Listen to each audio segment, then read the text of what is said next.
check, you blow that shit. Not this year. They ain't coming yet. What's good with you? What up, man? What's up? It's your boy Antoine, the source. JD boy, fresh the charm and asshole. What up, man? It's Knowledge, man. How y'all doing? Yeah, it's your boy Flynn. What's up? We got a guest in the building, man. In the building. That boy Kevin Sword, a.k.a. Solo. What up, what up?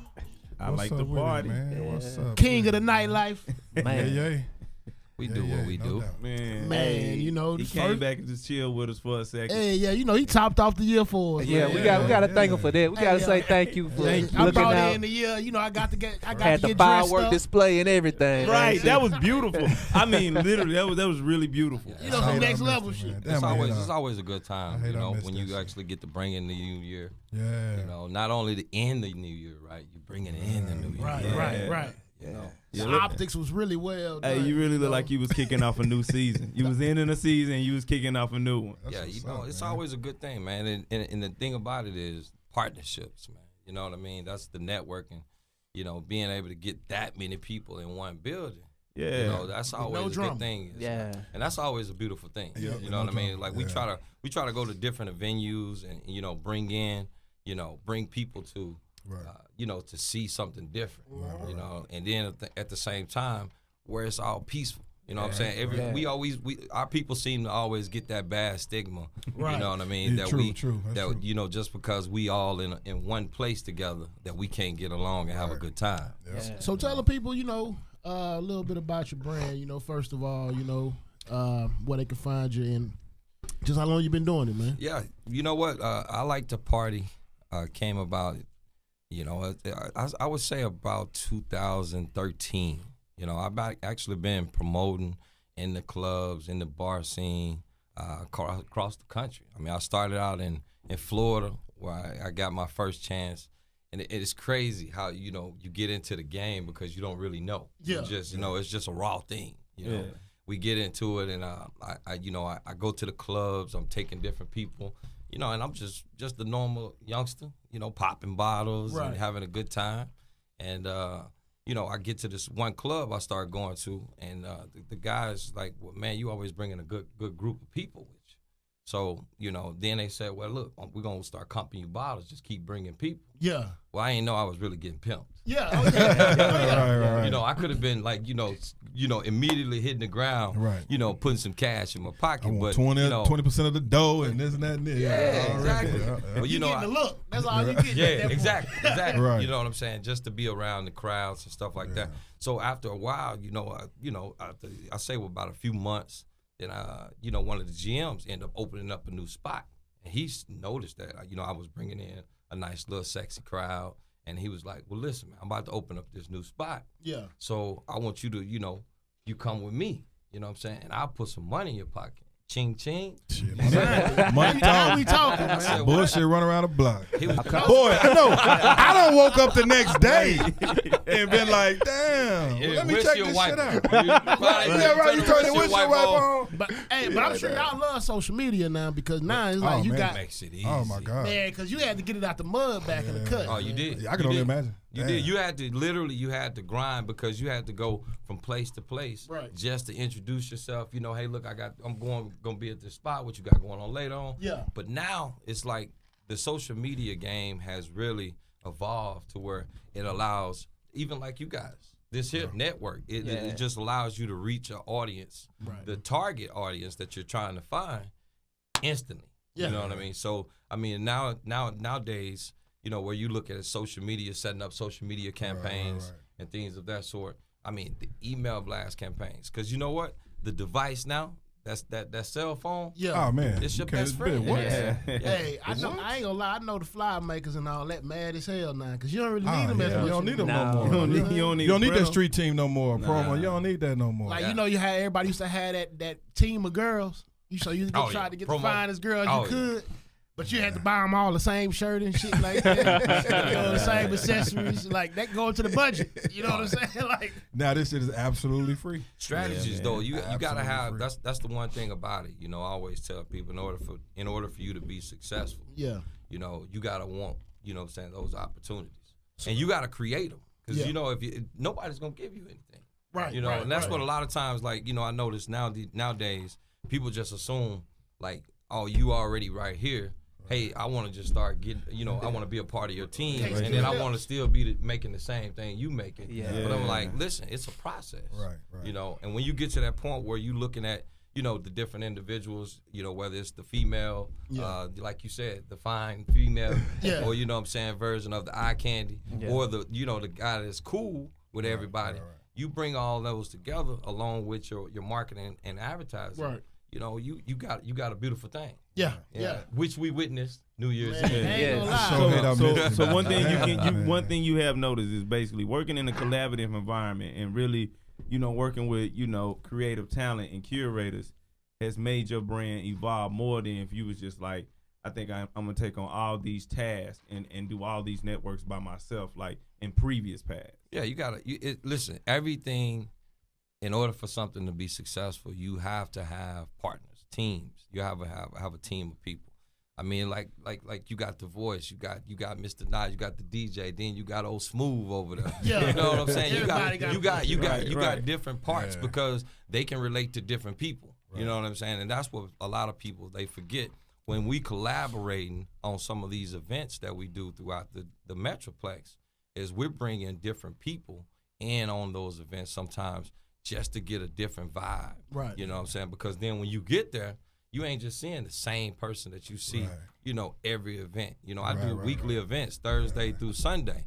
So if I just focused on only the people that I'm targeting, you know, we're going to see the same people because of the circle like that. But, you know, once we dealing with some of my partners, shouts out to, you know, DFW Upscale, you know, Crown Holders in the building. You know, like when we do it, we look at it. Yeah, we do it that way for a reason. You know what I'm saying? And it's such a melting pot here too, man. Like, you think a melting pot? I say pot of soup. I mean, it's just so many different. I mean, you can take 10 people from all parts of the DFW, and maybe 3 of them were born here. Yeah, maybe you know, 3. You know what? I say that all the time because maybe you know it's interesting. Like even when I'm you know, me being the host of most events, you know, I try to just mix and mingle and get to you know, just interact with some of the people just to hear how, you know, how did you hear about it? Where are you from? Or, you know, what's your occupation? What you know, what you do? You know, just to get the different vibes that but you rarely do find a group of people that say, I'm from Dallas, Texas. Oh, yeah. You know what I'm saying? And that's the good thing about us is because, you know, me being, I'm an Arkansas kid. I say I'm born and raised in Arkansas. AR, man. AR. What we do? We breed diamonds, not cold. We breed diamonds, not cold. But, you know, I've lived in 11 different states. So being able to, you know, take something from this, take something from this place, take something from this place, and then just put it all in one bundle, that's always a good thing. But then on top of that, it allows you to be able to have those conversations. You know what I'm saying? You go to talking about where you from, I can relate to that. Right. You know, that builds conversations and networking. So what makes the Dallas market, you know, for your brand more effective? Even though you are a global brand right now, like, you know, you have All-Star Weekend, you have Las Vegas, you have, you know, LA, you have Miami, HBCU yacht party. But what makes, you know, you to put a stakeholder, you know, and claim, you know, Dallas market is, you know, I like the party.com central headquarters? You have to have a base. You have to have a source where you know, hey, you can call this your home. You have your home base of supporters. Yeah. To where you can actually say, hey, look, now if I do decide to say I'm going to jump on this event in Miami, at least I'm actually adding value to that. You know what I'm saying? To that event. So you can't be out here, you know. But what makes Dallas so special? Well, Dallas, the thing about it is like we just talked about. Dallas is a diverse culture of people. I mean, the network of people here, like we just talked about. It's a lot of people that's not from Dallas. Okay. So they always looking for that niche that they can relate to. Dallas is one of those markets where, you know, you can say Atlanta is jumping. You can say Houston is jumping. You throw a West Coast party, that motherfucker gonna jump. But you know, the thing about the Dallas market is it's a corporate market. So they want to be able to feel safe. They want to be able to feel like, well, I can relate to somebody that knows the corporate world, but at the same time, when it's time for me to take, you know, let my hair down. I don't want to be ducking gunshots and shit. I'm in a safe environment, and that's what we try to bring to the Metroplex. Yeah, you know, and I can attest to that because I noticed that one thing I noticed about Dallas more than Houston. You know, with me being from Houston, I see the dynamic. Dallas is more segregated as far as the demographic than Houston is. Correct. Like Houston people, a lot of people go to one central location and kick it versus in Dallas, you got your corporate, your professional crowd, and then you got your hood crowd. Right. It's no in between. Yeah, really ain't. Yeah, really ain't. And so they don't really blend over, so you don't really have to worry about anything in one setting. Yeah. It's like, but if you go in Houston or something, it's like it's a melting pot. Yeah. Like you don't know. You don't know what's for the jump. You can have an accountant in there with a Glocks and tuxedos. with a street nigga. You know what I'm saying? Like, and it can go left at any moment. You know what I'm saying? Like, that's true though. Because that's real. I never thought about that, but that's real. That's real. Segregated in Houston. And Houston and Atlanta got that in common, where it's like, it's no real separation. Like we go to the same places 9 times out of 10. Because you know it's safe. Yeah. Hey, in Dallas, I mean. Oh yeah, in Dallas, but in Houston, in Dallas, right. But see, that's the thing about it is I go to Houston. That's the good thing about when you do deal with the nightlife, the promoters, the movers and shakers in each city, is that the people still respect them. Right. You know what I'm saying? You might have some stuff that's just like, about to pop off or whatever, but that cat can go to him and be like, man, just chill out. Yeah. You know what I'm saying? Take a shot or especially something. if they somebody that come there frequently because they know I ain't going to fuck it up in here somewhere I want to come to. Yeah, especially if I want to come back. And they know me in here. Exactly. I don't want them stopping me at the door and be like, nah, that shit last time. Like, damn, I come here. That shit lame as hell this day and age. Like, you got to think, really back in the day, you really had to deal with that, like all the time, like because you don't know this nigga. You know what I'm saying? Like, but you know this nigga, but you don't know this nigga. But you don't know him. Like I know where his grandmama stayed, but I really don't know how he him. Get down. I was cool with him in 8th grade, right? And so, niggas since high school. And that real talk, I think that's another issue. It makes it hard to be a promoter, especially somewhere where you from, born and raised. Oh yeah, because you got a lot of people that feel like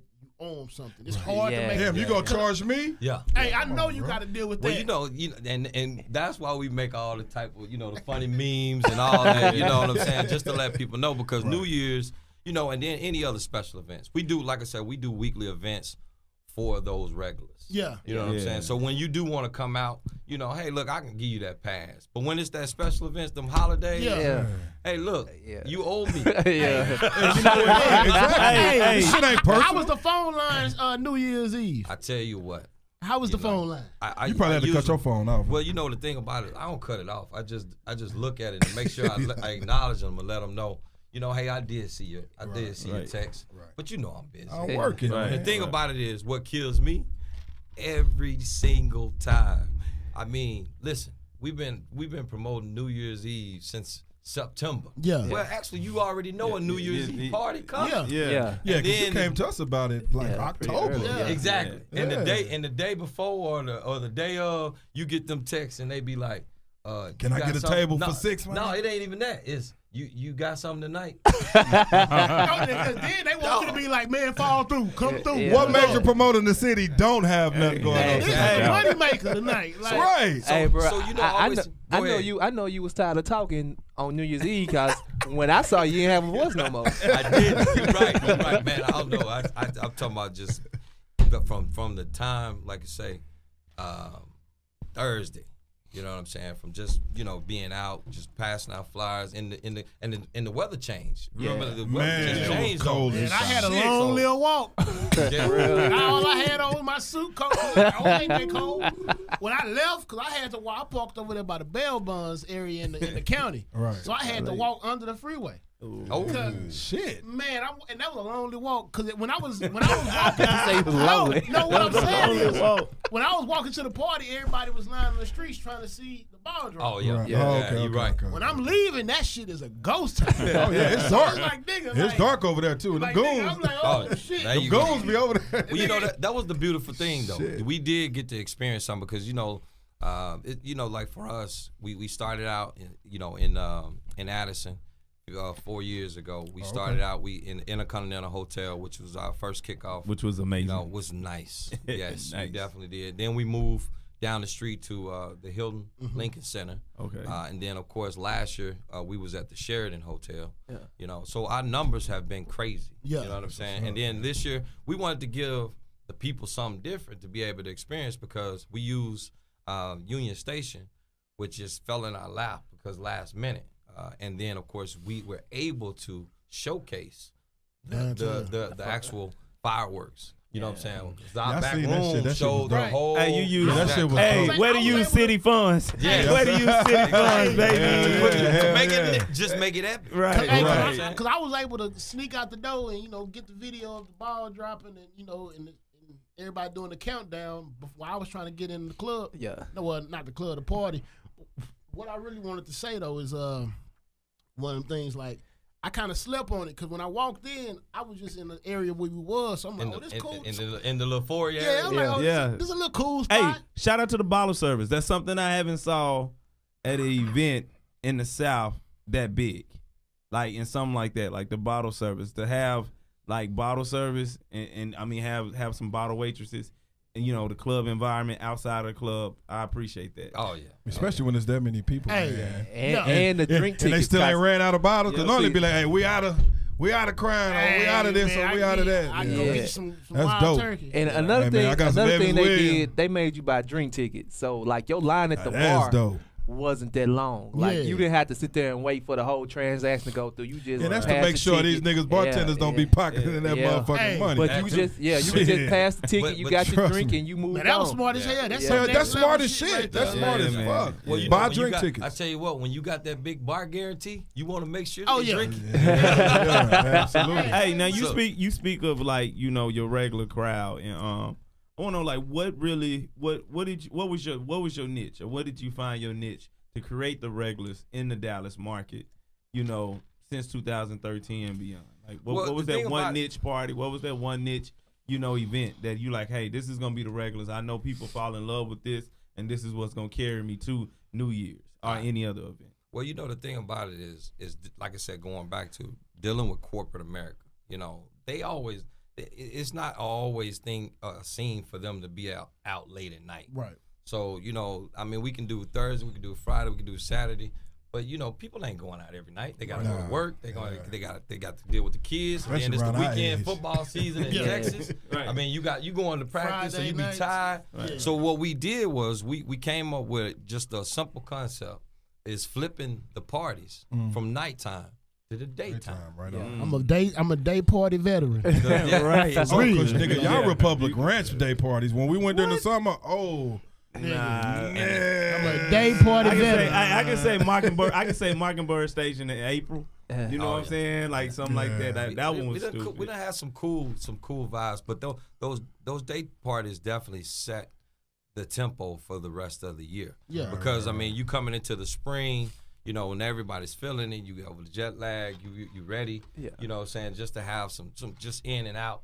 That way you can stop by, you can hang out for a minute, and then you can still go home and do what you need to do. And you're right. And the thing about the Dallas markets is sometimes the weather will work in your favor. Oh, no doubt. Well, you ain't lying. Until it get dark. The official day party is what, St. Patty's Day. Yeah. But kicks it off. Yeah, but I didn't see the brand, 3 weeks in advance. Pop-up day party. Pop-up day party. 80, got 80-degree weather. Take advantage. You better take advantage of it. It's funny you say that. Change the next day. We always kid, but we turn into like as a promoter. That's a part of your strategy. Yeah. That comes into play because listen. I'm finna show you right now. I got that 10-day on speed. You got the 10-day boy. Yeah. I type in what pops up at the top. 10-day weather. I got a whole week. The thing about Dallas is the weather always shifts. Man, you ain't lying. You mess around and you plan something out. You gotta. That's why you gotta get in tune with the weather, so it's supposed to be raining next Saturday. Yeah. But it's gonna shift.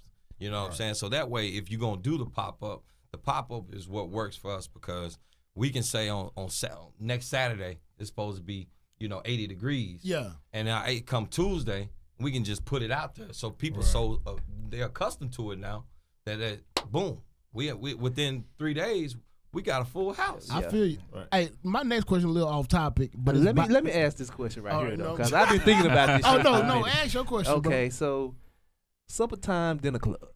Okay. Don't tell. This motherfucker right here took me there, right? Yeah.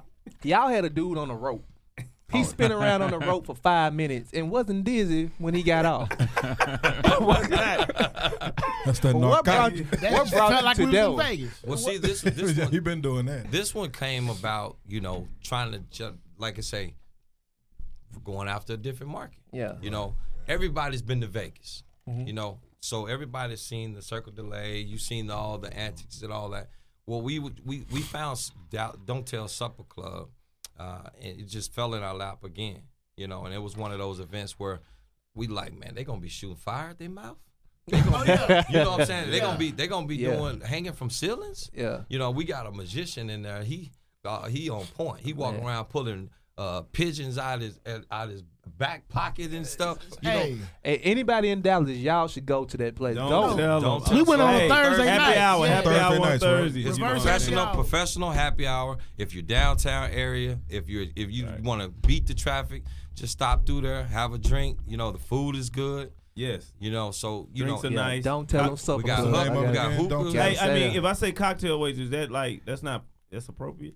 Yeah, cocktail waitress. That's what they call cocktail waitress. Yeah, you're right. Cocktail waitress. I mean, you already asked the question anyway. So just don't call a flight attendant or stewardess. They'll be ready to whoop you up. I think the question I wanted to get into was, you know, I look at like anytime you're working in the nightlife, it's almost like working in entertainment. You know what I'm saying? Like, so has it always been hard for you to maintain relationships in your line of work? Well, the thing about it is, the relationships come with it. Yeah. You know, with the nightlife. I mean, it's just a matter of you separating it. So you have to be able to separate. Yeah. You know, and then you got to have, you know, a person that's strong enough to be able to separate and deal with it too. Okay. Because I mean, it's like, come on now, you the host of the party. Right. You know, the go-to you gotta person. Be there. Yeah. You know, people gonna come up to you, and the women gonna love it, and then especially. You know, especially when you easy on the eyes. Right. You know, so. I know.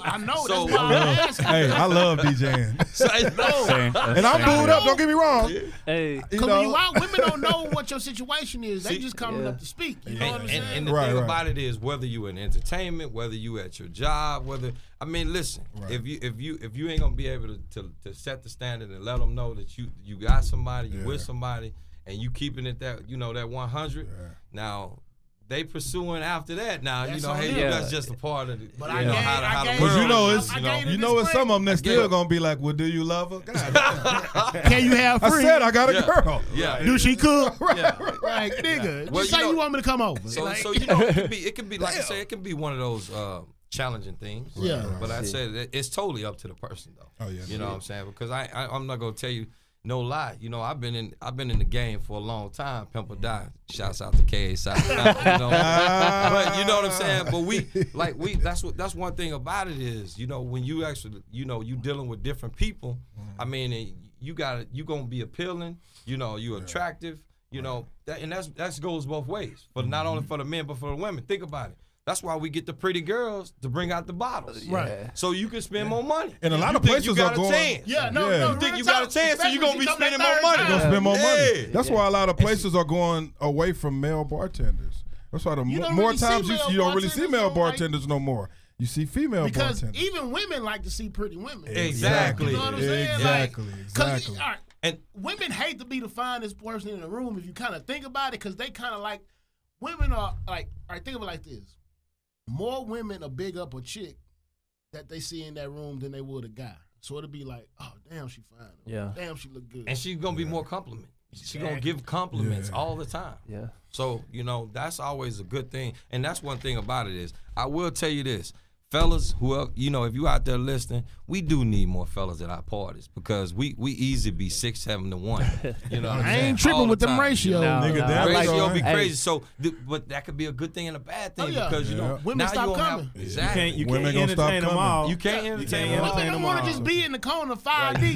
Sit down. New Year's Eve it was clusters. It was it was clusters. You know, in the club once you shoot your one shot at a chick and she shoot you down.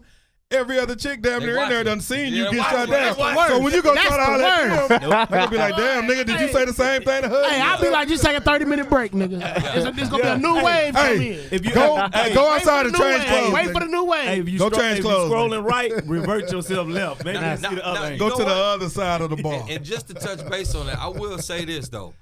Fellas, 2019, you got a new year, fresh start.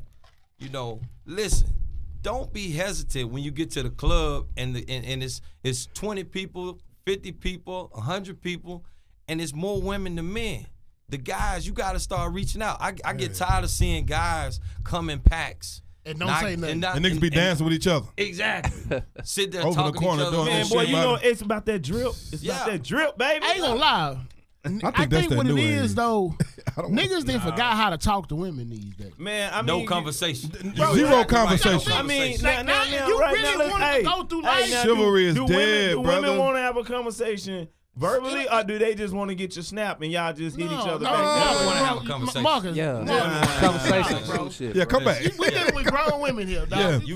When you're dealing with a grown-ass woman, 30, 32 and up. You got to have a conversation. In the middle of the club, especially you if she talk? bad. It ain't even about the middle of the club. I ain't meet you at the library.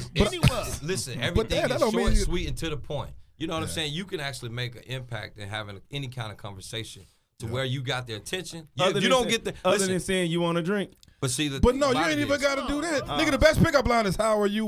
What's your name? How are you? Bro, make her friend laugh. Nigga, you got her. There you go. Boy. Nigga, you work the friend. Especially the one who say, especially that one friend, when you come over and ask, this one, boy, you ask this one for, you know, how she doing, and the other friend be like, she all right. Yeah. Make that friend laugh. Why you mugging? Like, damn, why you mugging, boo? I mean, I got a nigga over here for you. I mean, you know, my homeboy single over here. I ain't even gonna pass out quick. I'm gonna make her feel like the best chick in the world, and her friend, the one I'm copying right here, she gonna peep that whole thing. But you know what you tell this one? I was really coming up here to talk to you, but your mug was so mean. Yeah, I had to make sure. I didn't. Yeah. Well, that's the thing about it is now when you that's free game for you, because when you go into the club, fellas, when you go into the club and you see a group of ladies, and two of them easier on the eyes than the other two. Yeah. Mm-hmm.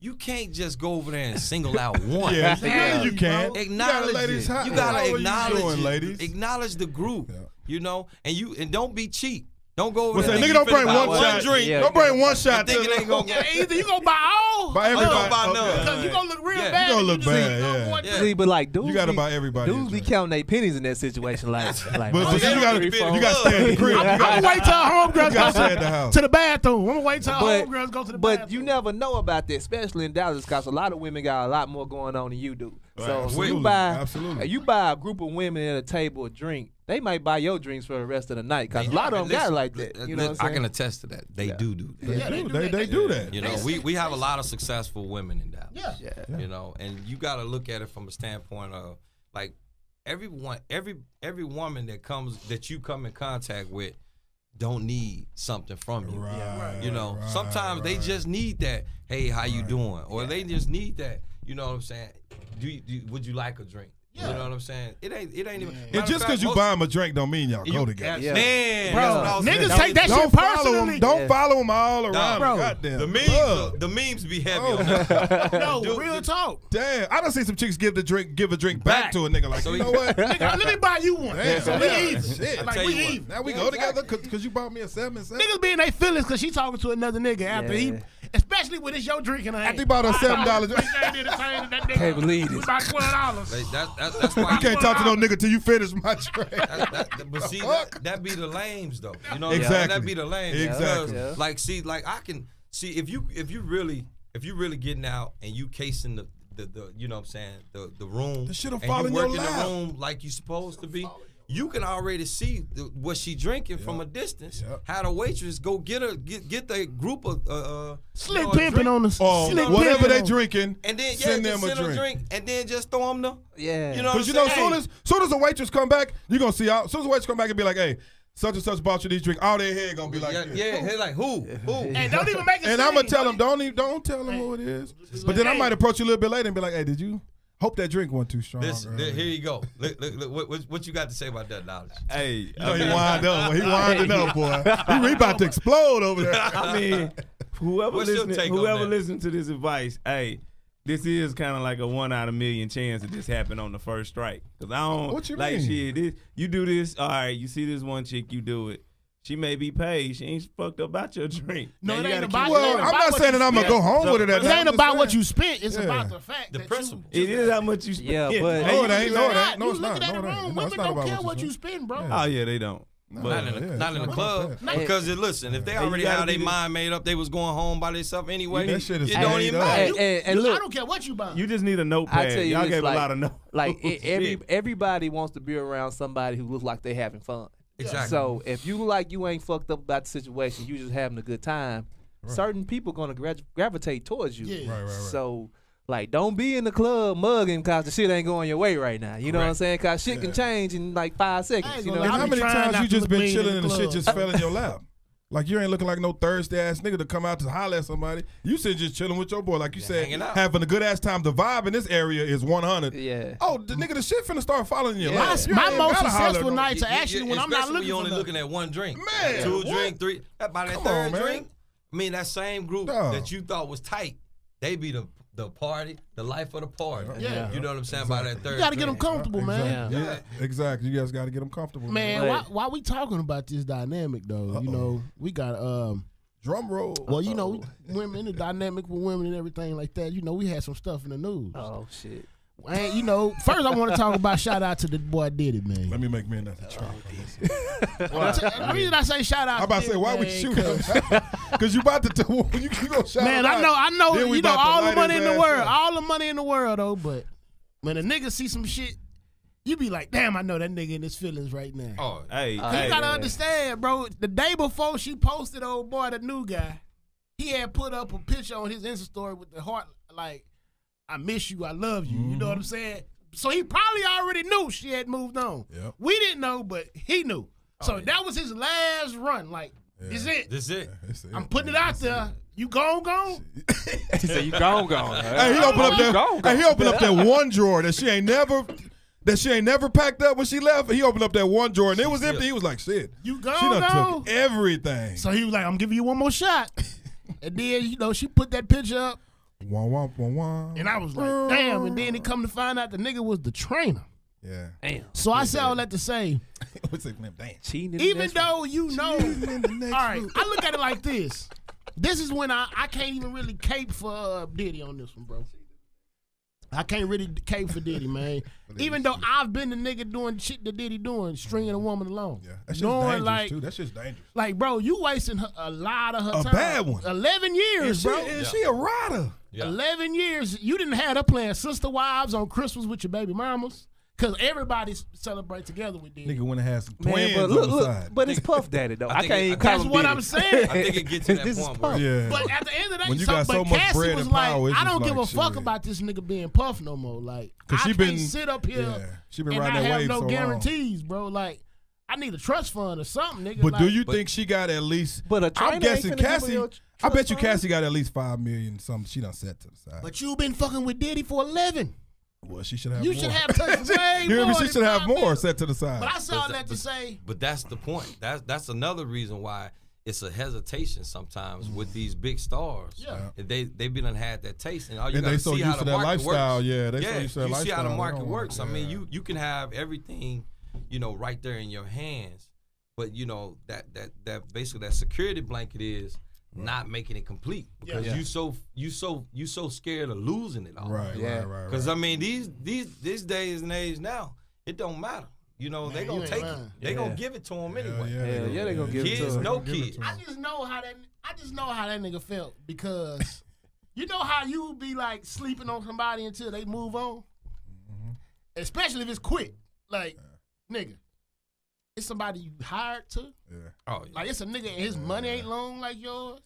So you know she if I'm really Diddy, like I'm sending this them nigga. goons. So you know she really like this nigga because you can't This say nigga ain't finna train for like 6 weeks, 6 to 8 weeks. You can't say he with her for the bread. She with him for the bread. So you know she really fucking with this And nigga. that shit didn't just start. Man, that nigga gonna bounce back. No, he gonna bounce back. That nigga gonna then bounce you gotta back, think too. Diddy. No, I'm talking about the trainer. No, that but shit you gotta didn't put just yourself. happen. You just lost the woman who you claim was your rock. I'm gonna let you finish, but I want to touch on that. You just lost her. Yeah. Then you just lost the woman that you've been leaning on for the last 11 years. Yeah. So now, nigga, I already know what he did. He probably went and fucked up some chick, some random assholes. Man, it just to sound- make him feel better and probably was But like so that. It And sounds like a so great check this- opportunity for a comeback to me. That's what it sounds like. Hey, You know what I'm take saying? that, take that. Hey, and I'm gonna say How you this. still gonna be with her for all this time, and you were still with her when Kim, rest Kim Porter Soul But then you still with Cassie at this time. I know that's your kid's, mother or whatever, and you're going to be hurt. Hell, I got kids by my ex-wife. I love her, because we have children. If something happened to her, God forbid, I'm going to be tore behind her. But if I'm with somebody else and been with them for a long time, I'm not finna be like, this was my soulmate. Yeah, that nigga was like putting up videos together. You can't say that when you got a chick that you've been with for a long time. I'm going to say this, though. You can't call your ex your soulmate, and you got to shout out. When they first met, they were like, she was like 22. How old is Diddy, though? Diddy 50. Oh, 50, but she 30, so you didn't spend all her 20s up with your ass. Spent the whole 20 with you. But hey, some of these bloggers, I saw some of these bloggers report. They better hope Diddy don't come by their company. Oh, well, you're right. Yeah. You're right. Hey, you better hope Diddy don't come by to some of these companies or some of the stuff they was reporting. I mean, I spent 10 years with Oprah. 10 years, I spent eternity. She drag me through the mud. I bet I have more than 5 million put up, though. Oprah can drag my ass everywhere. Where we going, boo? You want me to pack? What? You want me to pack? Yeah. What you mean? Diddy really can't trip though. I mean, he can't. But niggas do trip. But niggas do trip. Stole Cassie from Ryan. But it's a double standard, so you know he gonna trip. Niggas can't trip, but we will. Even if we was in the wrong, like it's gonna be there. We gonna trip. It's gonna give you that little. I got no goddamn well. I know she ain't do that shit like this to me. Yeah, it's I'm Diddy. Yeah. And that's what he thinking. I mean, but is it more of an ego thing? Like absolutely. Absolutely. All ego. All ego. He probably don't even want her back. It's he just just the want ego to take hurt. her from him. Because guess what though? If he really, really wanted her like that, he wouldn't have let he wouldn't have let her. He wouldn't let her go. He known for cutting people off. He would have been married. He would at least gave her a baby. Exactly. He would have gave her a baby. At least gave her a baby. He would have had a whole baby. Nigga, he went back and had more had twins. Back to you. That's what I'm saying though. Baby, we was on some D-Wade shit. We was on this more than taking. We was on a break. Oh yeah. So I went and had some twins and came back. Hey, no, that's why you get a lot more leeway when the bread long. And how many Latinas you know can't have kids? Shit. This guy. Nigga. This guy. Nigga, that's some real shit. That ain't no diss or nothing. That's some real shit. Latinas 11 years scot-free. That's what I'm saying. So she's Latino? I don't think Diddy ever wanted Diddy didn't want no kids with her. That's what it was. If Diddy wanted kids with her, even if she couldn't have kids, all the money he got, they could have got a surrogate or something. She could have had some kids. Maybe she didn't want no kids. So he was just. So she wouldn't have stayed. So what was she doing? She was trapped at her own will. I ain't saying I think what it is. I mean, you know what? Hey, so we're gonna get in that too. That's our next. No, that's our next subject. Trap. Because he took her from Ryan Leslie, bro. Like he really. Oh yeah, we didn't touch her. But she was 22. That was Ryan Leslie, girl. You 22. She was still young. The fascination. You fucking with Ryan Leslie. But Diddy come walking in. She in the studio with Ryan Leslie. It's like, nigga, Diddy come in. It's kind of like, oh. And you was trying to be a singer too. And you was trying to be a singer too. You know what? But you left your songwriter. No, but that nigga writes songs. He has a label. Yeah, that nigga got a team of songwriters. Who am I going Stevie J. That's like you playing a pickup game with a rack pole, and then fucking LeBron walking in. Like, no, nigga, I want to play with him. He play pro ball. Well, Chris Brown. No diss, but I want him. That's what happens, man. They not loyal. He said that. Yeah. So I always say, you find you one that is, you better hold on to him, boy, and still cut the deck. Because it's hard to find somebody that's really rocking with you. It is, man. And through thick and thin. And I think that's a lot of times why guys put up our walls sometimes when we single. Because we can't let a chick really know everything about us, our weaknesses and stuff like that, because we got to put on that face when we first meet a chick, like everything good, because I don't trust motherfuckers. Representative. Because I feel like women talk too much. You know what I'm saying? Anytime you meet somebody, you meet their representative. Yeah, man absolutely. or woman. At least the first 60 days. Well, 30 to 45 days. It depends on how long y'all kicking it, though. Because I ain't going to lie. I feel like I need to spend a weekend with you in the first month. We need to spend a weekend. Oh, yeah, no doubt. I need to see. I need to see what you look like when you wake up. Not even that. I need to be around you when you wake mad. up. I need to be around you when you pissed off at your mama. Exactly. And yeah. Like, I want to see what the issues need to be around are. You. So hold on. So but see that, but you ain't gonna get that if you send in the representative though. But that's why I say I need to just kick it with you over the weekend. So are we having sex this weekend or we just chilling? Cause that's gonna change the whole perspective. Nah, we gonna fuck this weekend. We fucking get up. See, look, you ain't spending 48 hours at my house. Hey, and that's why they gonna.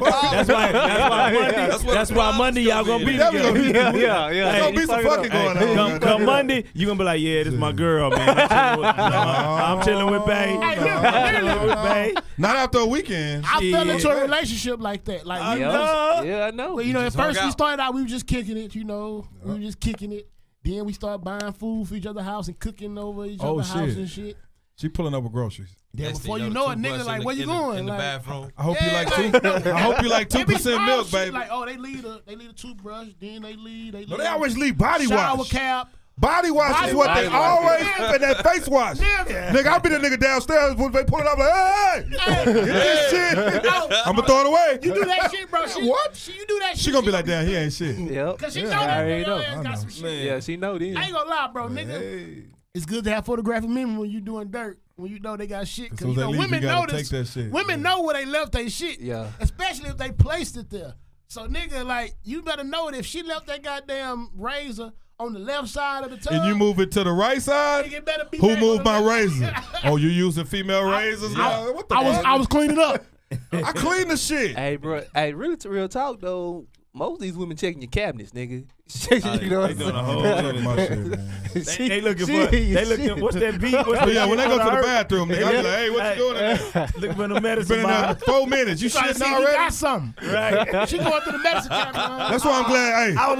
That's why I'm glad all my shit is like hardwood in my damn bathroom. So when they try to close it lightly, it's gonna be like boom. Hey, what you doing in my cabinets? Ain't no soap or napkins in there. Piss and come out of there. I'll look for a towel. See, that's right. Won't need no towel. There's napkins over there. See, that's why you trying to wash your face? That's why it's one of those catch-22s when you say you got a senior representative, because then you ain't gonna really get the truth on either end. So the thing about it is, it's the connection that you immediately make with somebody that you're gonna be able to feel like, you know, hey, look, I can keep it 100 with her. You know what I'm saying? Or I can keep it 100 with him. You gotta be able to say that, because at the end of the day, we all looking for somebody. Right. Yeah. Right. You know, but if you start off with a lie, that shit only gonna get worse. Anything built on a lie is not gonna work. Yeah. So if you come out the gate, you know what I'm saying? Now, I ain't telling you to come pull out your list. You know what I'm saying? Right. I ain't telling you just to jump it out there. I done slept with this girl. Don't just give all your information. But it should be an open conversation to where if a question get asked, you know, then it should be answered the right way. But I do agree with you when you say, like, if you meet somebody, even if it's the first night you meet them, if you can have at least 30 to 40 minutes of conversation with this person, I mean, I know me. I can deal. I mean, I can sense when a motherfucker's bullshitting me, or if they being 100 with me. Like if they being too prissy, too prissy with me, or if like they food coming, not really complaining, but be like, ooh, I'm just saying though, just keeping it 100. That one is that's a real one. Personality, but that ass will blind you though. You know what I'm saying? That ass. But see, I ain't gonna look at that. I'm not gonna look at that. As I've gotten older, I'm a breast man. I'm a breast man. As I've gotten older, I pay attention to more granular things now below the surface. Exactly, bro. Like you know, parents don't mean we 30, we not 30s now. You didn't fuck fat, with chicks with fat booties and shit, bro. You didn't fuck chicks that got all the optics and shit. Right. Yeah. So you know like what that shit feel like. Now I need somebody who I can actually converse with. Substance. Fuck my mind. Because the thing is, like my dad always said, once you nut, then what? Exactly. Then what? If my ass, I don't want to sit there aimlessly trying to figure out what we're supposed to do next. Right. You know what I'm saying? So that's why I can't just be fucking with a chick because she got a fat ass. It's just because she look good. You married. You married. So that's why you talking like that. He ain't been in these. I think I ain't been in these streets when you talk about 15 years. No, when you talking about substance, I mean like. It always had to start with an interesting conversation. But if you were single and you was out here in these streets, you wouldn't even make that comment no more about like how you looking, you like your ass. You'll be like, I ain't. You didn't fuck the chick with a fat ass before, right? Man, I got. It ain't no different. No, what I'm saying is, it was always about something. It was always. You a damn lie. No, bro. No. What I'm saying. I thought you talking about what? We about substance. Let me go on and go off road with this one real quick. Yeah. Spit it. When you fucking with a chick with the body, bro, 9 times out of 10, that's more for optics. Yep. You think of it like that. Because a lot of them really can't fuck. Aesthetics most go chicks a long way, though, bro. All right. If y'all got a fat ass, don't come for me. Most chicks, your thick ones, your stallions. Yeah. They runners. They can't take no mule. I said they can't take no mule. I've come to this conclusion. They can't take no mule. I think it's about the canal. You know what I'm saying? I didn't went scientific with it. I think they vaginal canal have more is narrower because of their hips. It's that reach back and push your stomach like, oh, so that's why them little skinny chicks. They can take every eye contact. And nigga, they looking at you right now. Nigga, that's it. You ain't doing shit. That's it. Yeah. And you a nut in 2 minutes trying to show out. You a bust in 2 minutes trying to show out. But Buffy the Body is sitting there running. Why you trying to nigga making a sound contract on your bitch ass. So you ain't bitch thinking your shit got a mule, nigga. Why you trying to make a run? You gonna fuck that little track runner. That's that wear two. Right. You think you about to drag her around the room? She about 5'3". Shit. That's it. That's gonna be the one. Look at your soul. That's gonna be the one that you wake up the next day and be like, "How you want your eggs, baby? How you want your motherfucking eggs? No, you ain't going. Where you going? No, real talk. That's we how it be, today, bro. Man, that's real. So that's talk, why though. you really can't go. You can't, bro. Over what you looking at. Because you gotta think, you look at IG, you look at these chicks all day. Yeah, you got a point. But when these niggas, like I literally, when I was in Vegas for Labor Day, my homeboy had a chick that went to Howard with him. So we up kicking it, and she's an Instagram chick. Like, she got a K next to her followers. Yeah. And what fucked me up though is I felt like I got catfished. Cause she wasn't ugly. She was fine. What was the song? But her body was. All right, she had big ass titties and everything, but her stomach area is way more normal than she believe. Wait, hold on, time out. What you mean normal? What you mean? Like on IG, you think her shit is. She had an Audi. No, on IG, the shit ridiculous. Like on IG, the waist. Yeah, man, you know they be. So I'm like, nigga, you know they be. So I know you fucking with your shit, but when you know, like, all right, we see it, but when you know, like, I was on the goddamn balcony smoking with you. You had a 2-piece on. Yeah. Maybe it was you know, it was that time of the month and you was bulgy. You know what I'm saying? You bloated a little bit. You know, you look bloated. But I know goddamn well that ain't the motherfucker I just saw, bro. Like, I be looking at that shit mad now, bro. I know it's a nigga that flew out mad now, bro. No doubt. Can't go off them IGs. But that's why you can't go off of what you see because because a lot of them chicks, they ain't got shit. I mean, in my late 20s, I was on some shit like, oh my God, this motherfucker. But at 40, it's like, okay, don't get me wrong.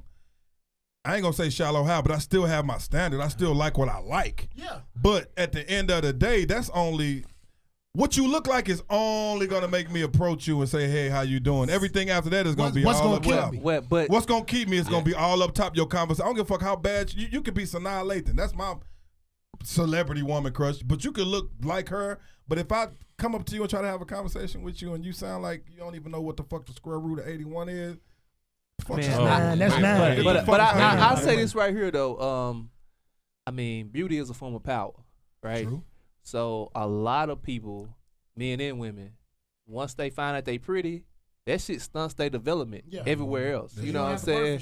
Yeah. So you just, I'm pretty, so this shit should happen for me. You know what I'm saying? And at some point, motherfuckers want more. You know what I'm saying? And if you ain't got it, and it's gonna be an issue, you know. And like a lot of people can't get over that because they've been treated a certain way their whole life.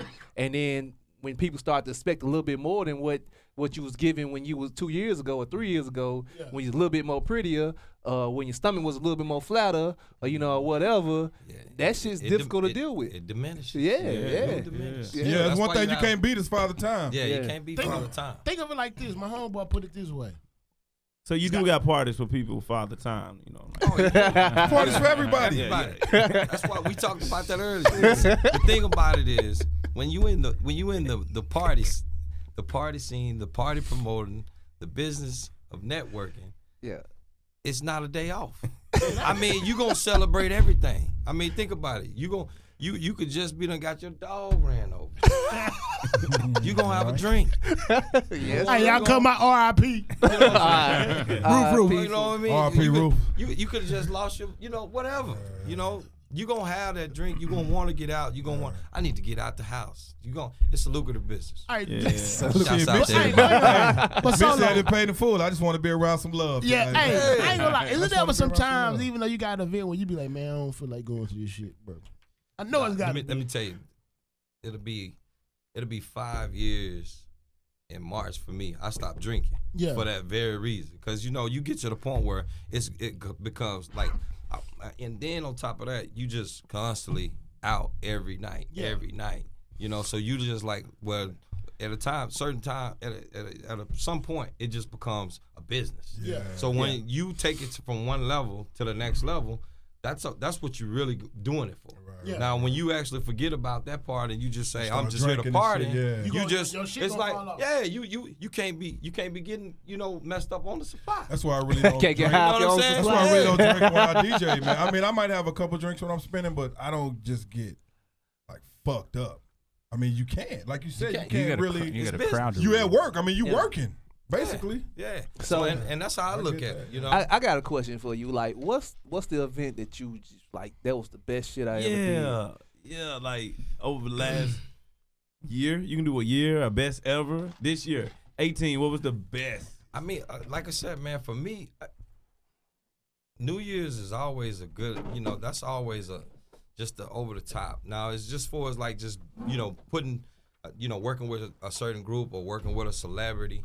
I mean, you have those type of events, but I see them all as one of those things that you could take something different from. You know what I mean? Because my thing is, like, I mean, I've been the life of the party all my life. You know what I'm saying? I'm a social butterfly. You know, I come from a military family where, you know, I look at it from my pops was in the service. So, hell, I was thinking I was going to just hang out with my pops. I get there, and he said, go make some friends.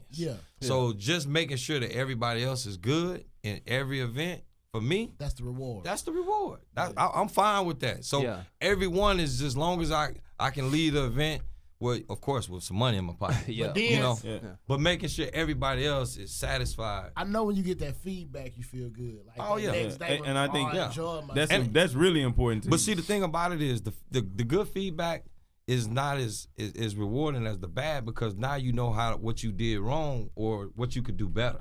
And see, a lot of times people don't want to hear that the negative part or the stuff that what gets people. You know, like even for New Year's, we had a few complaints. Like instantly, email me like, hey, look, I thought it was this, I thought it was gonna be this. You know, I was unhappy. Well, I made sure I responded. I'm a customer service, so I made sure I hit her back. You know, hey, look, no problem. I gave her a refund back, you know, for the you know, for what she thought she was coming for. Her response was, wow. I didn't think it was gonna be that easy. I'm gonna make sure I send my friends to your event that actually follows that type of different demographic. And I think a lot of younger promoters can learn from that. Because a lot of times they come in and feeling like, oh, I'm in a big city, that they'll go away. But you got to understand, word of mouth goes a long way. It does. So you know who pretty much somebody who I know, if I go to their event, I'm going to get a certain quality of an event versus people that shysters that's looking for a quick buck. Correct. So you speak of customer service. So I know you've done, you know, parties like with Kenny Burns, Angela Yee for New Orleans, you know, y'all big bash. So how do you accommodate, like, you know, those celebrities, like compared to like, you on your own comfortable market here, you know what the market wants. You know exactly what they need. But then when you go there, you know, you guys on the same level, but now they're there to relax. So how do you make they turn up level a lot more? Well, you make it easy for them. You know what I'm saying? And that's always a key part, because what happens a lot of times is, you know, some people get starstruck when they dealing with celebrities. So they feel like, you know, hey, look, you know, they doing you a favor. You know what I'm saying? You always got to look at it as, hey, look, we just partnering and working together. You know what I'm saying? You got fans. Hell, I feel like I got fans. So I want to just be able to say on common ground, let's just make all the fans happy. You know what I'm saying? Because I know people coming to my event to support me. Like when we go to New Orleans for Essence Festival weekend. You know, we do House of Blues for the day party. We do the old school day party. So we always getting, you know, celebrities that just fall through. And it's just because of the good vibes that they're going to get. They're going to make sure they're taken care of, and they're going to make sure they're going to have a good time.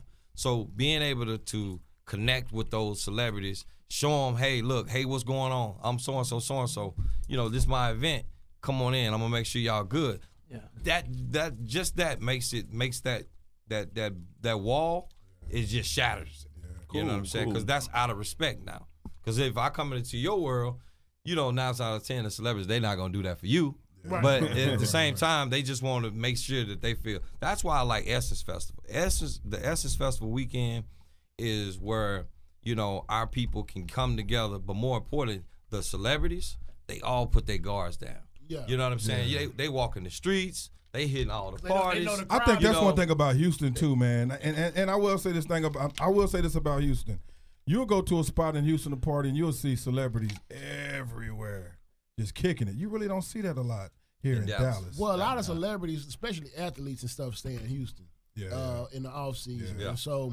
And I feel like they can come there and not feel like people He's gonna be hating on them and doing that other shit. I've seen Shaq in the gallery about 3-4 times. Oh yeah. Don't nobody bother him. I see Slim Thug every time I go out somewhere in Houston. I see Slim. You see Slim in Houston everywhere, and that nigga by himself. That's Slim. That ain't celebrity. Exactly. You know what I'm saying? Yeah. So, but honestly though, speaking of celebrities, you know what I'm saying? Which one we gonna speak on? Slip out for a minute. Which one? Yeah, shit about to get raw, Solo. Yeah. Shit about to get real raw. So, Sauce, what you say, man? Last night, you know, this Friday we recording this. You know, last night, I'm sure. Well, I watched it today. I'm sure. After I made my post earlier. If you ain't watched it, I watched it today. If you ain't watched it, or you at least heard about it. Yeah, you did. Escaping R. Kelly. Yeah, you're gonna have some people. It's surviving R. Kelly. They never escaped. Surviving R. Kelly. And I always say I never can play judge and jury. Right. Mm-hmm. But it's hard to not be fucked up in the mind knowing this was some of the shit we were jamming. But can we put this out here before we go into this? Yeah. All the victims, hey, feel bad for you what he did. Hey, shouts out to y'all. He's sick. He need some help. He need to be reprimanded for it, but we don't want y'all thinking that we're saying, oh, these victims, y'all coming, you know, forward and y'all, everything y'all saying is BS and all that. This is not what we saying at all. But, so it's gone. Yeah, no, I just had to put that out there, the thing is, you know, we don't know what's true and what's not. Exactly. It was just more about kind of how the documentary. Shit, I saw the video. We ain't even talking about it. We ain't talking about the video, man. That come on tonight. That episode come on tonight. Tune in. Lifetime, give us some money because we plugging y'all. Episode 1 was the rise. Yeah. See, I see 1 and 2. And then the second one was when he got divorced or annulled from Aaliyah. Then he married the dancer. Okay, well, part of me is was we naive as fuck back in the day? No, I was young, but I felt it. Hold on, that's a good ass point though. Were we though? Because I'm like, when I looked at that BET Soul interview, nigga, we didn't even know how old Aaliyah was. Yeah, but she didn't look legal. But we knew he was too damn old. What I was saying is, Aaliyah was straight up and down. She really came on there was like, oh, a woman don't tell her age. Bitch, you 15. And y'all got and then the first song you came out was age ain't number. That fucked me up. But y'all got on mismatch. Y'all got on matching Mickey Mouse units. Oh man! And that's your best friend in the world. Robert. Can you imagine that interview in 2018, 2019, man, bro? Your best friend in the world can't be nobody. This new generation. This 15-year-old chick saying this 28-year-old nigga that came out with "Sex Me Baby." But like one, Honey Love. Hey, just like that one chick said. Gyrate in his videos. Now that's your best friend. Okay, but I bring this up though. What about like Michael Jackson and Diana Ross? Why do people feel like they need to take one off of another and then to make their point? We talk about Robert Kelly. No, I'm just saying this shit's been going on. But what I'm saying is Diana Ross and Michael Jackson, though, we didn't think Michael Jackson was fucking R. Kelly. Diana Ross. You didn't think R. Kelly was fucking Aaliyah? No, but you got to know who R. Kelly was. R. Kelly literally was built on sex. Yep. Nigga, 12 play whole album. 12 play whole album. The whole album is built on sex. Fucking. So that's the nigga that's and it was one of the best R&B albums of all time. Exactly. But any type of R&B, goddamn rhythm and blues, soul. You didn't watch the documentary. You didn't watch the documentary this year. Nah, he ain't watched it yet. I'm not going. When you start seeing See, I was arguing with you earlier before I watched it. Hey, when I watched it, I was like, when you see age ain't nothing but a number, and the chick say say that the whole song is about a young girl trying to get an older man to go all the way with her. She was 15, he was 27. That nigga in the background of the single cover, but you can barely see him, but he like on the background like, yeah. They gonna see me. For the age ain't nothing but a number. They gonna see 15-year-old chick and your ass looking over her shoulder. Just like Sparkle said, he controlled the whole shit, told her what to wear, told her what to say, how the video's going. The nigga controlling. Really, the part about Aaliyah was fucking me up. Like, all that other stuff, I can't, because it's like, we look at Aaliyah like, you realize, like, damn, people failed her. I don't see. That's the thing, though. Hey, look, you say Aaliyah, and people failed her, but R. Kelly preyed on motherfuckers who didn't have people around who would stop that shit. But that's that. But that lets you had know. Both her mom and her dad. But what lets you know is that show you how bold he was. Yeah. Because if he'll go after a star with her people around, you got to think he met Aaliyah through her uncle. Yep. You got to think. So if he bold enough to go through the uncle, that was his manager. What do you think he going to the chicks he has no ties to? Yeah. And think inner city Chicago. How many? They said he was hanging out at Kentwood the high every school. day. How many? But man, how many of those girls had their mom and music their dad? teacher? This music teacher is an old lady sitting in the wheelchair who still teach that to this day. Because I saw a YouTuber talking about that. But that's coming for high school dropouts. No, it ain't. Them the lame niggas. And maybe and your small lame. Maybe your small You ask niggas in Chicago, they be like, dude, retarded, dude. Like, no. R. Kelly wasn't no nigga. He's 24. In the 90s, this nigga was not a lame. This nigga was selling millions and millions of albums. Now, in Chicago, wait. In Chicago, the people who knew him was probably he's a lame. But that nigga Chicago is one small part of this nigga was. I watched a rock star. I watched the review, and this chick who's from Chicago, nigga was a rock star. She went to Kentwood, and she said everybody saw him. We knew this was going on in the 90s, but we never thought. Until everything came up, like, all right, shit. But what I'm saying is, you looking at what his talent. But everybody who's been a genius in music, what I'm saying is they fucked up a little bit. Everybody who's great, what I'm saying is you looking at his talent, how it made him a big influence. But you got to look at him as a growing person, man. I know 23-year-old, 21-year-olds.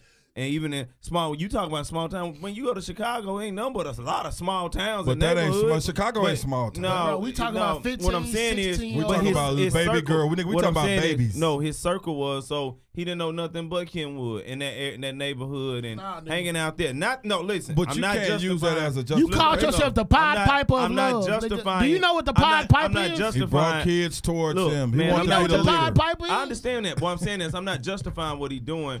But it's it was I'm pretty sure it was a cluster and a buck of men that was doing the same thing. In the video, the nigga had the hamburger shit tied around his I'm not understanding what point you're trying to make by saying it was other men doing it. It was Kevin Campbell. But it was more. Kevin Campbell.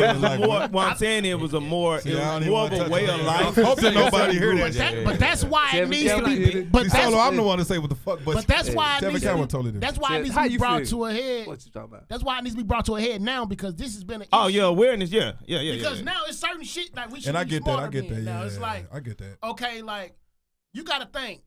A lot of these people, we got kids now. We got.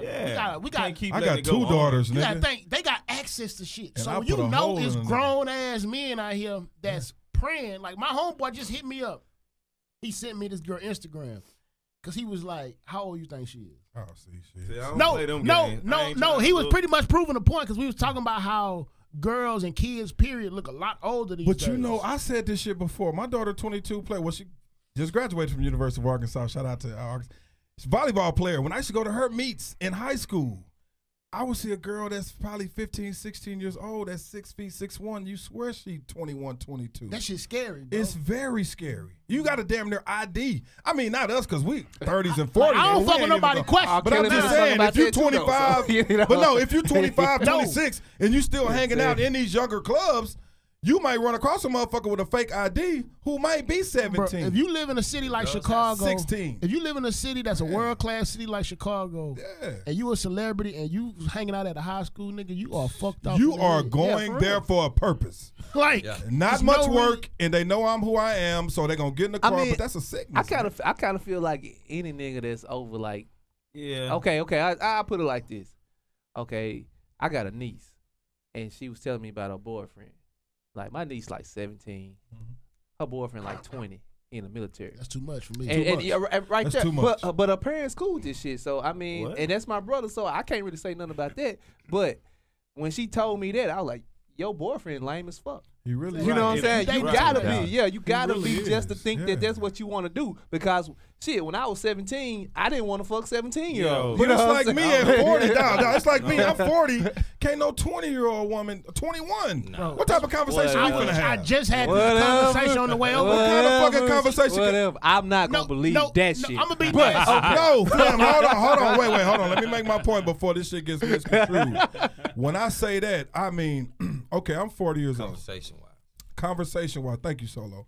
Conversation-wise, I can't have a 40-year-old conversation with a 21-year-old chick. Now, if I'm 40, and I'm not saying me, I'm hypothetically speaking about all 40-year-olds, not me. Yeah. But if you out there and you 40, whatever, and you drinking and whatever, and you meet a 21-year-old chick, and she, bad to you or whatever, and she go back to the house with you and you do what you do, okay, whatever floats your boat. Yeah. It's still too much of a gap for me.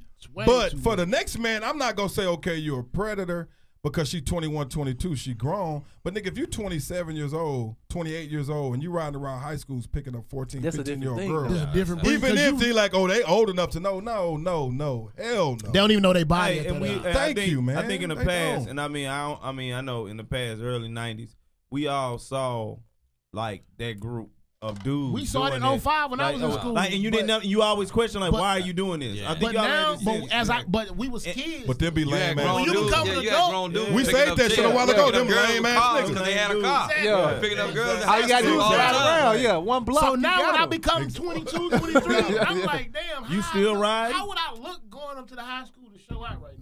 For one, you're going to look like, okay, this nigga obviously ain't doing shit with his life because he coming through lunch while we at lunch at the little student shit that we had in high school. That's why you got to deal with high school chicks. They just impressed by your car. Exactly. They impressed by the fact that you ain't got to do shit today.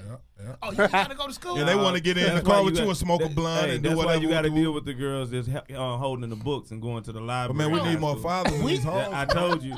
They're going to stay focused, though. But we got to get more fathers. With none of them. We got to get more fathers in these homes, too, man. I'm telling you. And you know what? And I wanted to say how we looked at one side of the spectrum. Let's look at the other side. What about them women? I know a lot of girls that shot me down in high school because they was looking for they were looking for, you had to go to PJs, but they was going, like, where you going? I'm trying to holler at them. Boy, you ain't up in PJs. But just think, like we were saying, those are young ass girls. Them old niggas ain't got to bite that hook. These young women was 16. Don't bite that hook. No, they was definitely because old niggas because them was some creep ass niggas. But if they steady searching for that, they gonna find that niche they want. Yeah, absolutely. You know what I'm saying? So it was. Of course. But you still got to be grown enough to know, even if that one that's searching and snatch you still got to go up the bubble like, get the fuck out of my car. Why? It ain't no. You can just because you put syrup on shit, they'll never make it pancakes. You can't be like, okay, just because she old enough to know or she came at me. Nah, you can't. I ain't gonna lie though, and it's a double standard though because I was watching the clip.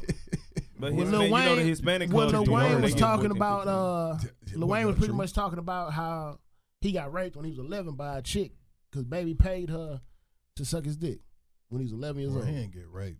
He got sexually assaulted. No, that's rape though. But your dick ain't gonna get hard if you like it. Bro. You remember what I told her earlier? Ain't no woman rape no man. Rape, though, in the eyes I know of the it's statutory. It's statutory. It's statutory rape. Put that on wax. That's rape. It's statutory rape. Yes, it is. It is. So as long as it got rape in the charge, that's considered rape. You know what I'm saying? Like. But he liked it. That's what he said. He said, I ain't pressed charges or nothing. I loved it. Right. This is what he's saying. So he's talking to a 15-year-old about, Lil Twist. He from Dallas. Like, you ain't fucking yet? Like, you got to understand, like, and that's the dynamic, unfortunately, when we have boys. Mm-hmm. It's like. Pressure, yeah. You got the pressure to, like, I got two girls and a boy, so I got to be careful But your girl, like, I got a homegirl I know, and I knew her brother. They was 1 year apart, but it would be parties she couldn't go to. But see, and that's the thing though, like because do shit, but I could. When the reason I started fucking, I was young as fuck, around like 14, 15, something like that. But okay, I'm talking to niggas, and niggas like, nigga, you ain't fucking, and like when shit made me. Your first beat? Huh? When did you lose your virginity? 14, 15, and 28. Yeah, but like, nigga, I came out of football practice one day. Niggas talking about fucking. I hate to say you know what I'm saying? And I was like, shit, I ain't never fucked. And niggas like, nigga, you ain't fucking? Bro. And I was like, no. I was 12. Okay. I was 12 and didn't even know. Okay. Man, I was not trying to get the AIDS. It wasn't like I didn't have a chance to fuck, but like from where I'm from, motherfuckers getting pregnant in 6th grade. Yeah. And I ain't want to be part of that shit. Right. You know what I'm saying? So I ain't fucking. So you was smart. Yeah, okay, but niggas make you feel so bad about not fucking. I was like, I gotta go get some pussy. Yeah. So I done called up all the motherfuckers trying to give me some pussy, and I was like, hey, you know what I'm saying? I'm down for it now. And so I go out and I fuck, and I tell my homeboy, yeah, I did it. He like, nigga, you did it? I ain't got no, nigga, you just told me 2 weeks ago. Niggas lie all the time. You know what I'm saying? Oh, niggas on their dick off. Hyped you up. Nigga got in. He probably wasn't even fucking there. Yeah, he wasn't. He probably wasn't even fucking there. He was trying to see if he was behind. He wasn't fucking. So when I told him, I was like, yeah, bro, I went over there and shit went down. He like, nigga, what? You did it? I was like, yeah, I did it. He went home and jacked off to your story. What it feel like? He went home and jacked off to your story. You want to know what's scary, though? Because he wasn't even fucking yet. You want to know what's scary, though? I remember when I was the first time I had sex, I didn't use a condom.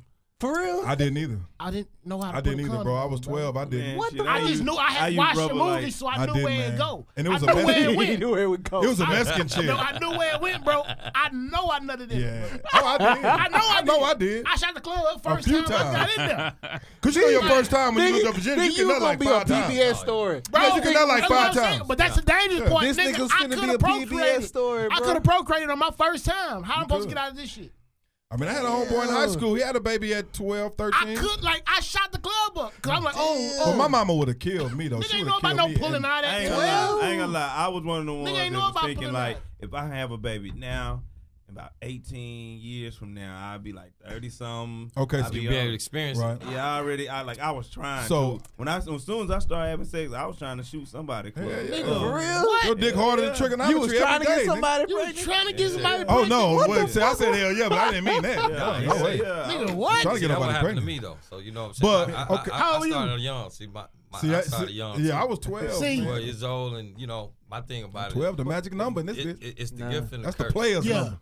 Because my oldest daughter is 25.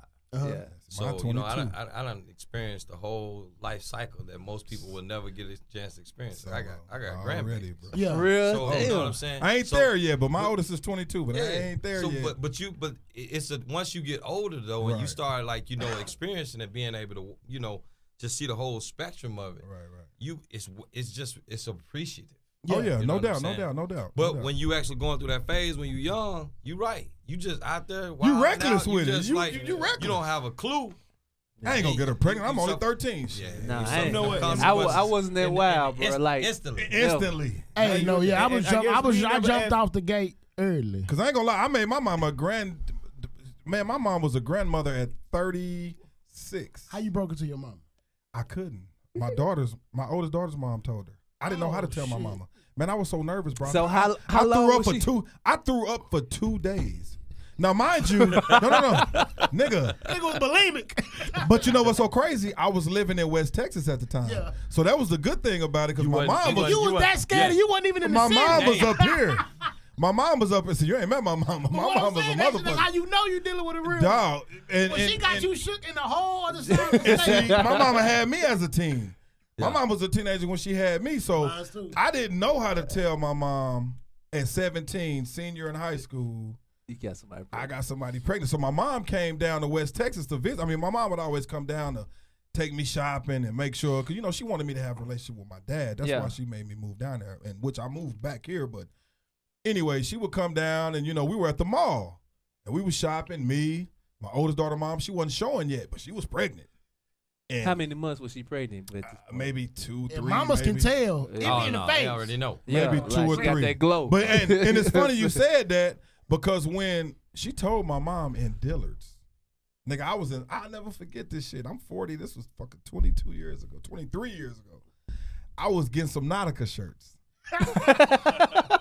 And my mama walked up to me and was like, "Oh, so we having babies now?" So I looked over at my oldest daughter mom, and she just put her head down. I'm like, fucking snitch. But it was gonna come. It was gonna have to come out, because she wasn't gonna have no abortion. Baba. But my mama, she looked me in my eyes. She said, "You know what? I didn't, think that this, was gonna happen. This is not what I wanted, but here now. Why the fuck cry over spilled milk?" Oh, she had to. And daddy, I bet the weight lifted off. Because my mother, nigga, I didn't throw up no more. Shit. I didn't know how to tell my mom. Not because I thought she was gonna whoop my ass, because I'm 17.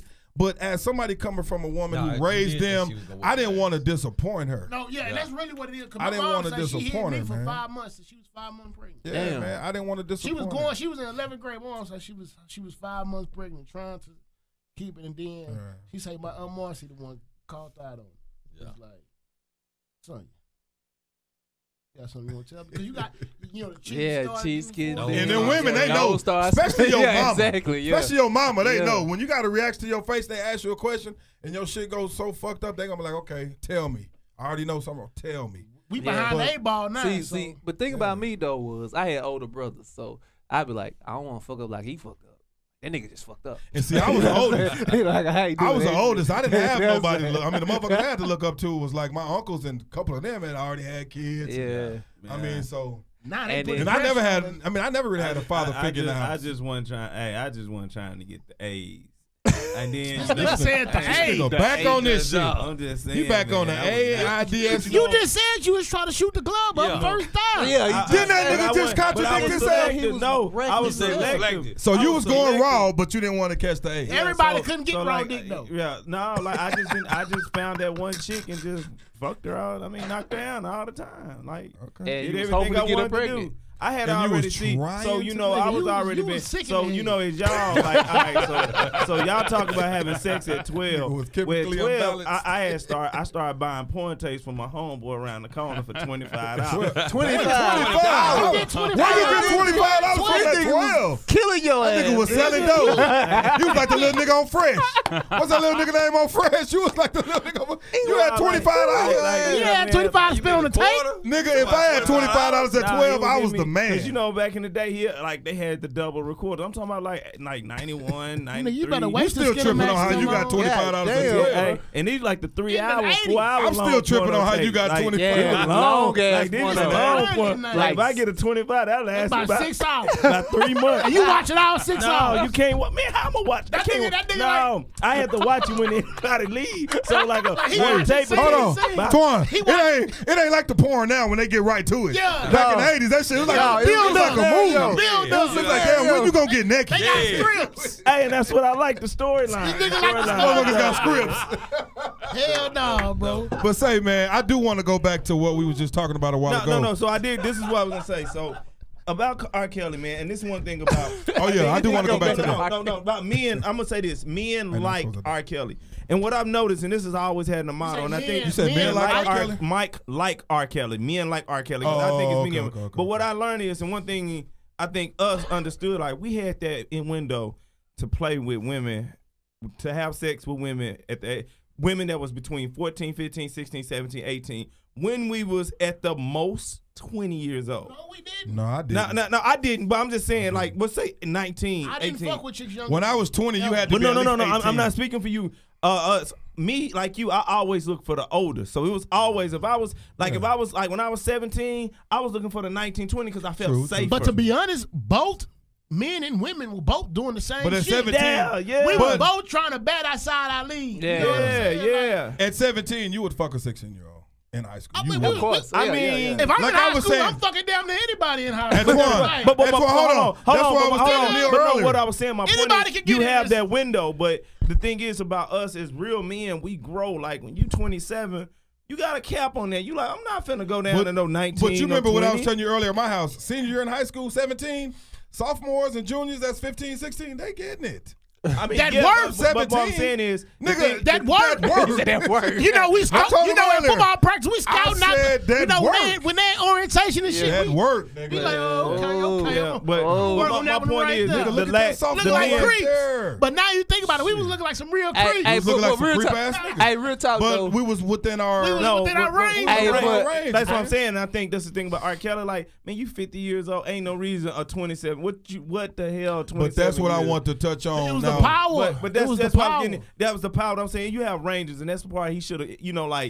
matured his brain more. But see, my these are thing still is, young. Women are still our vessel. Hey, but I noticed a lot of celebrities. But his brain is mentally. incapable of immaturity. What I want to touch on, these niggas barely literate. You know what I'm saying? Hey, what I want That's to why touch on out is to high school. Now, there's no excuse for him fucking with underage girls. Hell no.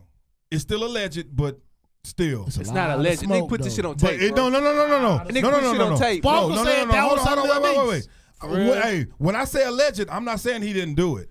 All I'm saying is he ain't been convicted of it, and I think he done it. But I'm saying it's still but it's still alleged until he gets convicted. My thing is it's on video. These women that were of age, these women that were in their 20s, but you know, and in their mid 20s, and then they're saying, okay, he held us against our will. We had to knock on the door to come out and eat.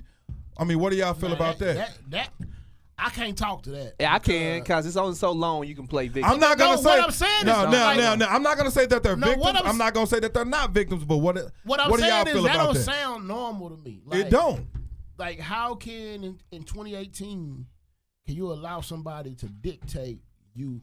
But then I think about it like this. You know, Houston is a lot of pimps. Right. It's a lot of pimping and women trafficking, sex trafficking. Yeah, of course. Houston one time. The nigga that was. But I mean, even the Mexicans know. But it's mainly the Hispanics, the Mexicans that's doing it. Pimpin' Ken. No, it ain't even the black guys you worry about. I saw a nigga in Miami. Pimpin' Ken. I seen Pimpin' Ken in Houston. But what I'm saying is, it's not the pimps you're thinking about. Right. Like, it was on America's Gangsters Most Evil. It was a chick, a woman, an Hispanic woman. I watched all of them. That was doing it out of a little Mexican club in Houston. Yep. So I say all that to say, it's different because you feel like, oh, ain't no woman in her right mind to do it. But you got a lot of women that What's a lot of madams? They call them madams. No, but what I'm saying, they've been doing that shit. You got a lot of women that don't have anything to go to. Yeah, like they don't have. I think what you're saying, like they don't have anywhere to go. Bringing awareness to this is also creating a platform for women that don't really have that strength to really kind of feel that they being abused. And that's what I'm saying. How do y'all feel about? Do you feel like there's a certain age to where you can be like, okay, I'm not gonna be. Well, I'm not gonna be. You ain't gonna have me locked in a room. But you ain't never been developed. Yeah, I put it like this though. But I'm saying, do you blame R. Kelly for some grown? Okay. No. I'm saying the grown ass women, not the little kids that he fucking with. I just told you, ain't no. But I'm saying the grown ass women that let him lock them in a room and they have to knock to come out and eat. It's some 30-year-old women that have never been developed. No. You got sped. I mean, I hate using that word sped, but you know what? That's like a general word. But man, men and women, I mean, they were just slow learners. Like, I'm not saying that he was right for it. I'm just asking y'all because I don't want people thinking when I say is R. Kelly wrong for that I'm on this side and I think it's cool. I'm not saying that at all. All I'm saying I just want is y'all opinion. It's a double-edged sword. Like, okay, R. Kelly, you can't. He wrong for doing this shit, but at some point, any person in the world, you gotta take ownership of what's going on in your life. You know what I'm saying? So at some point, you gotta take ownership. That sounds real easy, but it's a woman right now getting her ass whooped in a marriage. Hey, and that's true. And you know what? And you know what? She got all types of weapons in that house that could. All right, but she thinking. She thinking if this nigga don't whoop me, he don't love me. Yeah, but I'm saying though, you gotta go. It's ways to change your situation. So like I would say that any woman in a situation right now, any woman, take ownership of what's going on in your life. Right. No matter if you 16, 14, or 60. You know what I'm saying? Take ownership of what you let happen in your life. Exactly. And once you do that, the sky's the limit. Oh yeah, I do agree with that. I agree with that. Perfect world. I agree with that. Now I'm not looking at it in a perfect world. The reason I say that because because that's ideal, but I'm telling you, all right. No, because like you got to understand. Man, I know. Torrin, I see what you're saying. You can pray on certain women. Hey, look. You can pray on certain women. And I see what you're saying. Hey, look, it's certain hardships that gonna come with whatever you do. It's consequences to whatever you do in life. Yeah. You know what I'm saying? But you have to be able to accept the consequences for what's gonna happen next after I do this. And we have to know that R. Kelly probably tried a lot of women that shot him down. But those handful that was like you said, that was they come from Mamas broken don't shit. care where they at. Yeah. Them was the one that he pried on. Now that's the fucked up part about him. Really, I mean, pride, period. But when you find them weak ones that you can, I can prey on them. That's any that's pimp. Some fucked up shit for me. That's any pimp. That's but any he pimp. wasn't That's what doing he it looking for profit, though. That's what he looking for. That's Pimp the same way. Yeah. You're right. That's any pimp. That's what they looking for. But at some point, you can't let that shit happen to you no more. Man, we can talk about but my that's thing the is, only way it's going to stop. But my thing is, do you blame R. Kelly? And again, I'm not saying that R. Kelly was right, but can you blame him for? Yes, you can. Manipulating. Yeah, you can. You can. I mean, I agree. That goes without question that you blame R. Kelly for taking advantage of people. I agree. But at some point, you got to take ownership of being let and take advantage of, no matter how old you are. Yeah. No, if you don't, then you always gonna be a victim. But he was selling them dreams, like he was getting them matter ones what. that didn't know where their next meal was coming from. Like, I'm gonna bring it to the studio. Or just wanted to make it big. Hey, look, man. Oh, you can see. Hey, bro, life is hard as fuck, bro. Life is hard. People looking You know what I'm saying? It's 7-year-olds carrying AKs in Africa right now. You know what I'm saying? Life is hard as fuck. But he getting his karma now, though. At some point, you have to take ownership of what's going on in your life. No matter what was the circumstances that brought you to that point, if you don't never say, hey, I'm at this point, I need to make a change. Right. A change ain't never gonna happen. You know what I'm saying? So, and that karma still came back and bit his ass. We can talk about this a while. Cause guess what, Twan? Guess what, Sauce?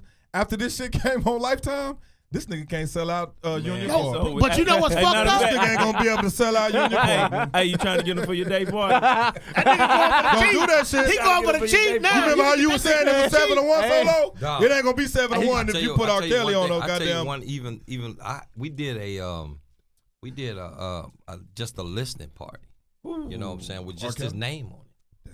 Damn. And and me personally, it's a disconnect for me. I got like I said, I got daughters. So I don't touch it anyway, no matter what. I mean, whether the young ladies should have known better, shouldn't have known better. He's still a creep. He's still a creep ass nigga. It's a problem to me. Right. But what I'm saying is we did that, and man, the backlash we received just from people saying, one of the victims is here in Dallas. Yeah. So I mean, I was just like, that's why I never even posted or anything like that. I don't even but play my thing no is, more. and it's just like you got to pick and choose on some of these social issues that goes on in life, whether you want to, address them or if you want to just not touch them at all. You have to address them just for the awareness. Now, speaking, going back to what you were saying, some people come up in different environments and that's all they know. I mean, that's just you gotta take it out of just being that the women didn't being that they 10, 15, 20, but if they are brought up into that environment, their mind is only teaching them one thing. So they don't know anything different. Right. So if don't nobody else pull them out of that, then that's a difference. That's why they stayed there. Let's just say you getting molested at 14. And because this is real. You get molested, so your older brother or your uncle or your dad is molesting you. And then you get molested by another older guy. So you feel like your only worth as a person is to get molested. It's to have sex. It's to be used as a sexual being. Right.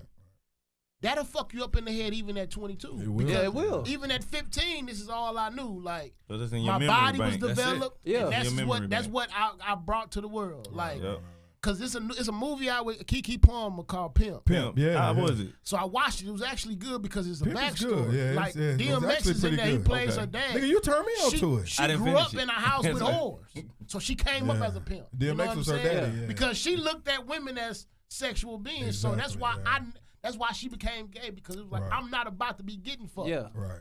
You know what I'm saying? Yeah. So I saw that to say, we got we could talk about this for hours upon hours, nigga, we still got like 40 minutes in here. We paid for it. You can't have no 2-hour podcast. We started at 7:30, bro. Hey, we got an hour and 30 minutes right now. We started at 30 minutes. So we started at 7:30. You want a 2-hour podcast? We started at 7:30. You want to keep talking to Okay. Solo. I'll put this right here. That shit was kind of heavy, man. Let's end this on a lighter note. Let's end this. We had an hour and a half. Solo, so what's coming down the pipeline, man? Thank you. First off, thanks for coming out, man. Thanks for staying the whole time, basically. Oh yeah, definitely. You like, you really got me, motherfucker. Yeah. Hey, listen, I'll be checking y'all out. So I mean, I'm always in support of what y'all guys doing. Appreciate so that, definitely, and I'll make sure I let people know. Definitely, shouts out to y'all. Unspoken Conversation. Go on, let D-Boy DJ. Hey, go on, let DJ D-Boy spin one of your. I told him. I said, I got. They done been a few of my parties. They know I got a spot for you to get you in there, get you in the rotation. Yeah, you know, I said the next big one we got going on. You know, it is. I gotta send a shout out to the Noops. You know what I'm saying? Founders Day is tomorrow.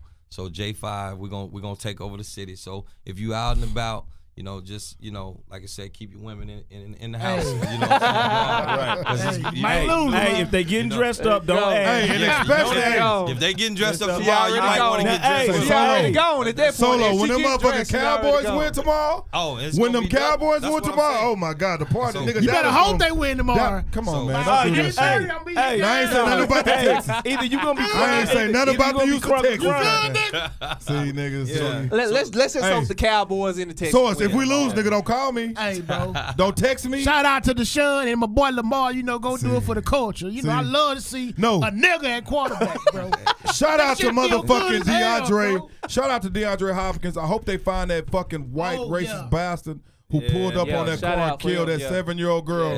Shout out to DeAndre Hopkins, man. He did some real shit, man. And it really wasn't about the money, but he donated that playoff check. You know, that's bigger than a regular game. In honor of Jasmine Barnes, man, the exactly. 7-year-old girl who was killed in cold blood in Houston. And like you saying that, we losing a lot of senseless, racists, black on black, man. You know, me and Dunny, you know, we had a loss.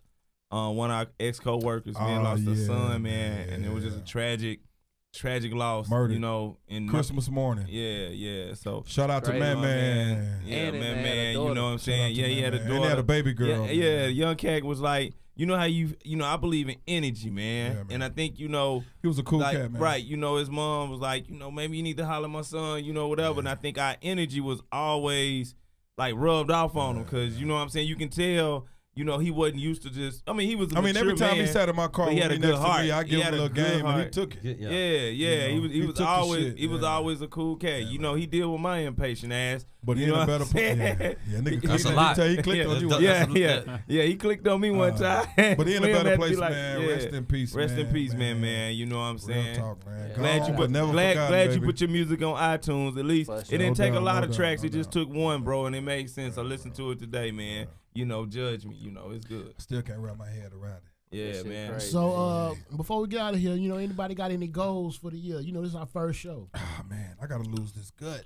That's a goal for the.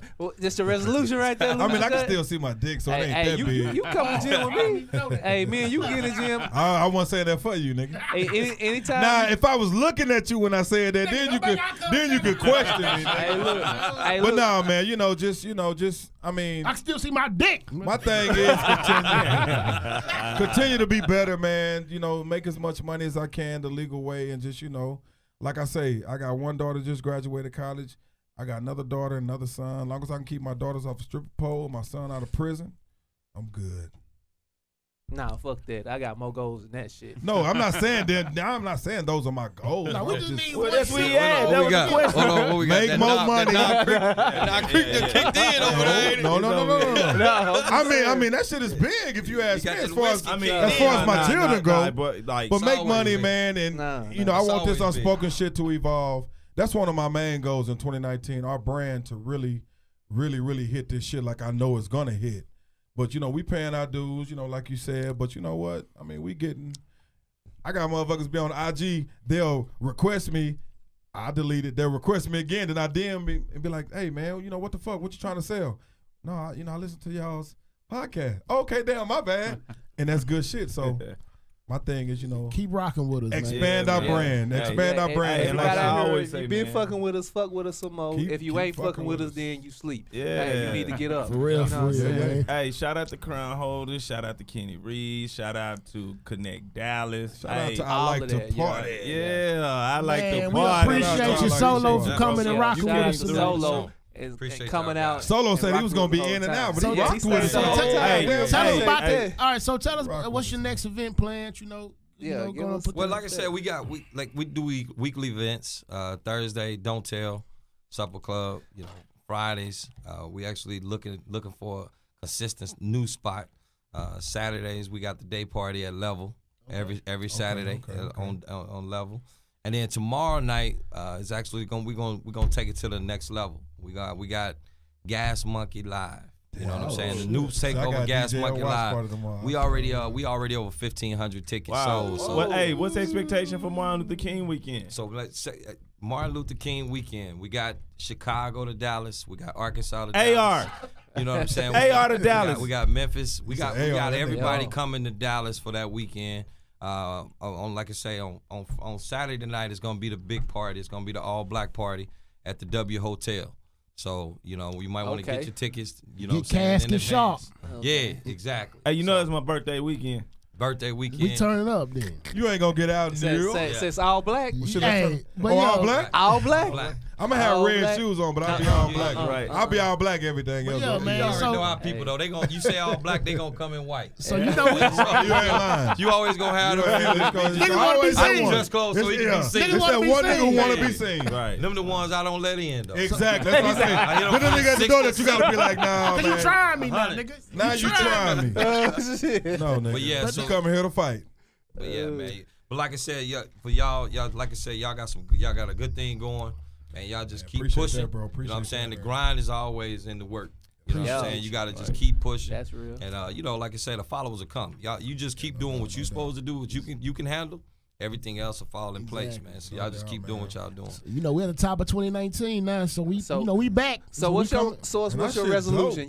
My resolution, honestly. Yeah, what's your resolution, nigga? My resolution, honestly, man, is I want to get an episode with 1,000 listeners. With 1,000 downloads. That sounds That's good. gonna happen. Where you I at? want a live show. Knowledge, where like you at, bro? Actual live show. Hey man, you know me, man. I just think we just need to keep planting seeds, keep being creative. Right. You know what I'm saying? Keep being consistent and keep achieving. You know, me and Flynn been working on something. Hopefully, end of 19, it's coming down. You know, it's like hopefully this ain't gonna be a motherfucker. Hopefully around fourth quarter we can show some results on some new creativity that we've been working on. Fuck it, I'm gonna say it. This my year. Claim it. Hey, claim it. Nigga, I'm Solo, like I've been saying, we paying our dues now. We've been paying our dues. And we having fun while we doing it. What we going out to, bro? We gonna let you pick. Hey, Spider, pick, man. Come on, I got something for you. Been quiet today, man. What you got? Spider ain't said shit the whole time. We ain't said shit. But y'all know this. Hey, too bad. Hey, we just wasn't turned to. But man, shout out to Solo for coming in and sitting with us. I like the party. I like the party.com. Y'all fuck with him. Check it out. No bullet holes at the parties, baby. All grown folks. You gotta come back. No bullet holes. You gotta come back when the big thing going on. It's your boy Antoine the Source. DJ D-Boy Fresh, the charming asshole. What's up, man? This knowledge, man. Keep achieving out here in these streets. Boy Flynn, we out.